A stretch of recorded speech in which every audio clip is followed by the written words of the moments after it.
Welcome to Donmar TV News Channel. Samantala naman, mga umano'y corrupt, mahina at mga hindi karapat-dapat manalong Pangulo, papangalanan niya ni Pangulong Duterte bagong eleksyon sa Mayo.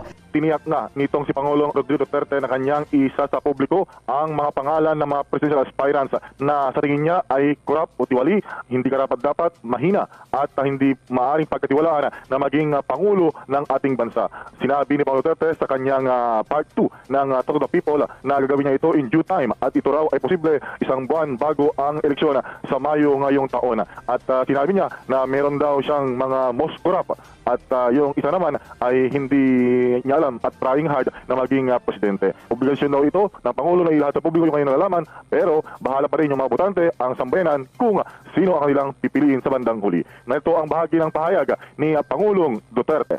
Pero ito, bahala na kayo. If you want to believe in me, if you still believe me, I will tell you. But if you reject it, o ayaw ninyong may nawala, ang masasabi ko lang, bahala kayo. Total, it's your country. That's not only mine. And kailangan may malaman kayo na alam ko na hindi ninyo alam because alam ko. Why? Because I'm the president and I get all informations from everybody. Pero sa lahat ng nakikita ko, para sa akin, except one, merong issue na hindi maganda. So kung ito maging presidente, baka magpilitan ako araw magyaw-yaw o maging ano na tuloy ako. Meron dyan, Jose, talagang hindi pwedeng maging presidente.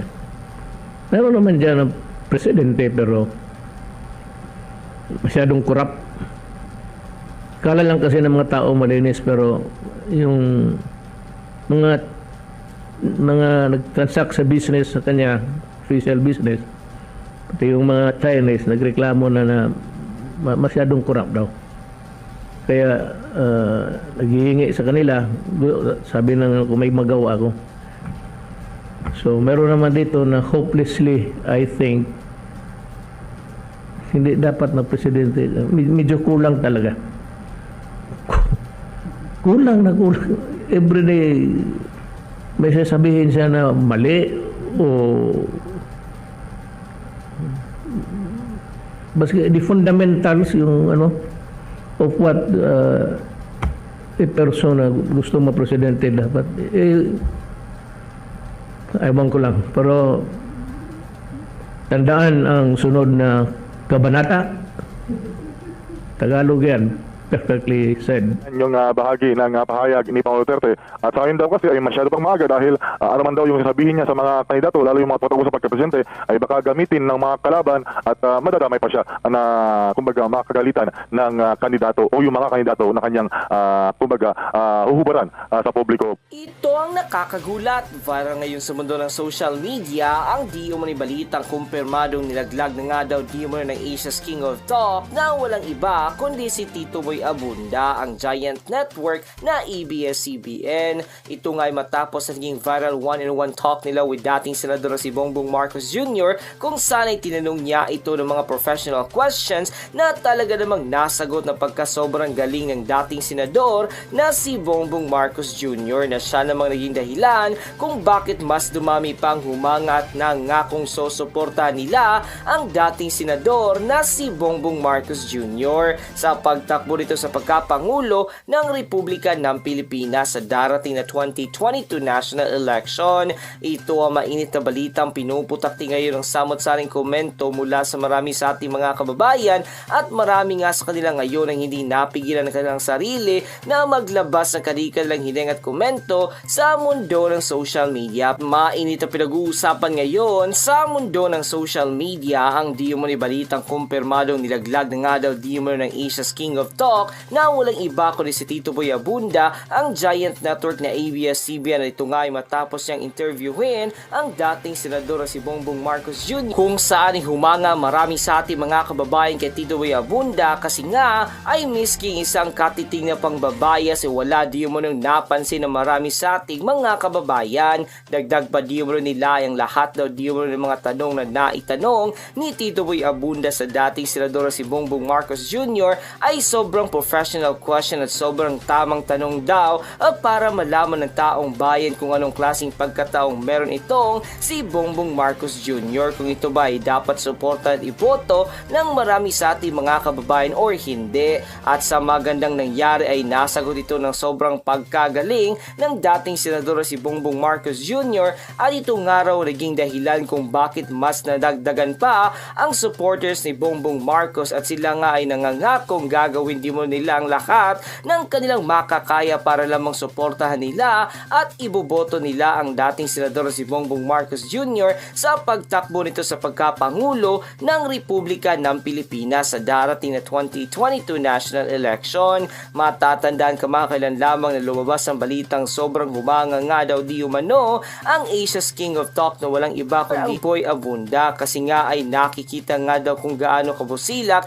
ang puso nito at para sa mga Pilipino at kung gaano katotoo at tunay ang pagmamahal nito sa marami sa ating mga kababayan at dumagdag pa di mo ang kuro-kuro na malaki nga daw di mo ng posibilidad na susuportahan na di mo ni Tito Boy Abunda ang dating senador si Bongbong Marcos Jr. sa pagtakbo nito sa pagkapangulo ng Republika ng Pilipinas sa darating na 2022 national election. Nang lumabas nga ang balitang ito ay umani agad ang samot-saring komento mula sa marami sa ating mga kababayan at marami nga sa kanila ngayon ang hindi napigilan ng kanilang sarili na maglabas sa kanilang hinayang at komento sa mundo ng social media. And the netizens posted, "Thank you so much Tito Boy sa naging super professional mong pag-interview kay Bongbong Marcos. Alam naman natin na sobrang bias ang mainstream media sa pamilya ng mga Marcos, lalong-lalo na kay Bongbong Marcos, pero hindi pa rin ako nawawala ng pag-asa na mayroon pa rin klaseng katulad mo or taong klaseng katulad mo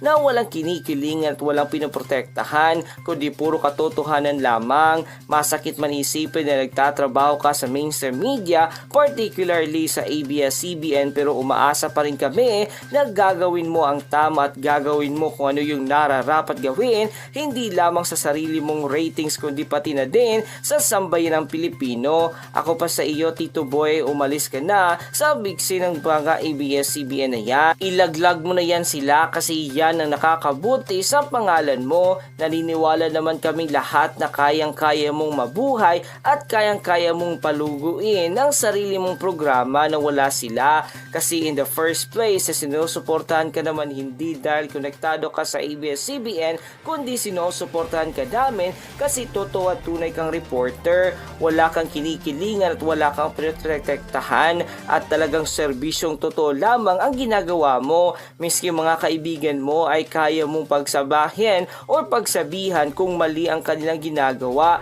Ano na lang kaya kung mga politikong may ginagawang masama ang mahuli mo. Kaya Tito Boy, please wake up, leave them as soon as possible para hindi ka naman madamay pa sa pagpapalpakan ng kanilang programa. Hashtag leave them Tito Boy, hashtag it's not your loss. Nang mapanood ko ang interview mo with Boy Abunda or with Bongbong Marcos ay sobra akong mahanga. At the same time, sobra akong nanghihinayang. First, sobra akong umahanga kasi kitang-kita talaga kung gaano kabuti at gaano ka-professional na reporter na kahit sobrang kalaban ng mainstream media, si Bongbong Marcos ay pinili mo pa rin maging patas sa kanya at mas pinili mo pa rin itanong ang lahat ng mga tanong na meron ka in a professional way. And with that, you made us so proud for you, Tito Boy. Second is we felt so panghihinayang. Alam mo ba kung bakit kami nanghihinayang? Kasi alam na namin na parte ka pa rin ng ABS-CBN na siyang ipapasara o ipinasara dahil sa pagiging bias at pagiging one-sided nila. At yan ang isa sa mga humihila sa pangalan mo pababa. Alam mo Tito Boy, real talk lang, hindi mo na kailangan sila o hindi mo naman sila kailangan sa buhay mo at mas lalong hindi mo sila kailangan sa karera mo. Alam mo kung bakit? Kasi you are naturally born amazing and naturally born awesome at hindi mo sila kailangan para iparating sa taong bayan na ganoon kang klaseng tao. Kasi ngayon pa lamang alam na namin kung gaano kakabuting reporter at kung gaano kakagaling at kahusay na reporter ka. Kaya there's no reason why you should still connected with them. All I can say now is wake up Tito Boy and please disconnect with them. And sa naging-komento na ito ng marami sa ating mga kababayan ay kumpirmadong kanila nga di umanong gustong kumawala na ang Asia's King of Talk na walang iba kundi si Tito Boy Abunda sa giant network na ABS-CBN kasi ayon di umano sa kanila ay wala naman daw talaga di umano silang nakikitang rason kung bakit kailangan pa niyang kumonikta sa nasabing network kayang-kaya naman daw di umano niyang palagain o palaguin ang kanyang programa na siya lang kasi pagkumpirma ng marami sa ating mga kababayan ay si Tito Boy Abunda is a very naturally born great and naturally born awesome at hindi niya kailangan ng giant network para makita ito ng marami sa ating mga kababayan. Dagdag pa di mo nila ay kahit ngayon pa nga lang daw ay nakikita na nila kung gaano kabuting reporter itong si Tito Boy Abunda at humahanga na nga daw di umano sila dito kahit paraw ay konektado pa di umano ito sa nasabing giant network. Ano na lang kaya daw kung hindi na ito konektado sa nasabing giant network, baka mas dumami pa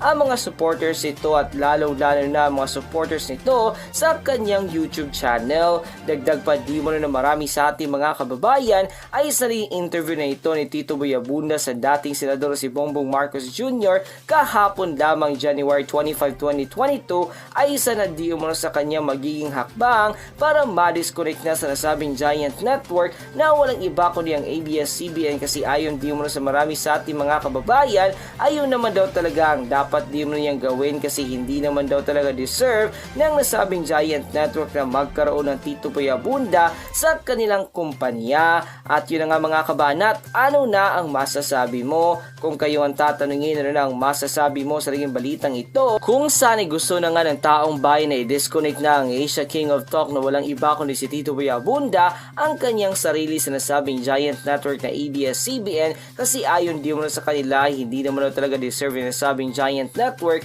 na magkaroon ng Tito Boy Abunda sa kanilang napasarang kumpanya.